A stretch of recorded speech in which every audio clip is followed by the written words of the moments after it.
When we experience a setback, our brains undergo a dopamine dip. We think of a dopamine dip as a negative thing, but dopamine is a plasticity inducer, which means it contributes to our mental flexibility and our resilience. There are four phases of a setback cycle. The first stage is establishing.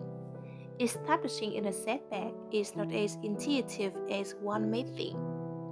Some of us float unconsciously into our own setbacks without realizing it or because we choose to ignore it. How many people do you know who stayed in a relationship for too long or stayed in a job too long?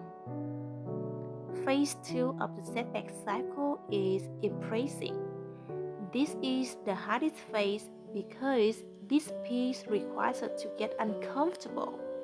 And as a society, we have been conditioned to avoid discomfort. Phase 3 of the setback cycle is exploring. The best thing you can do in the exploring phase is cultivate your community.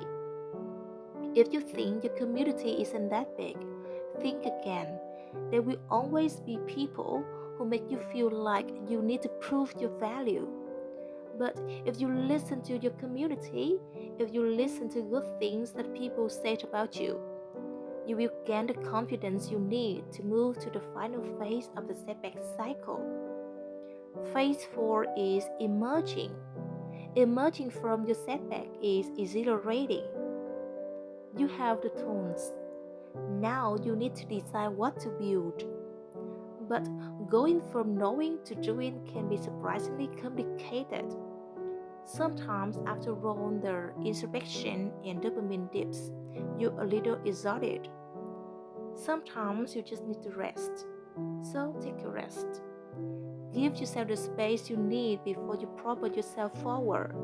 Recognize any barriers you might still be facing and give yourself the grace to step around them. And when you're ready, move forward.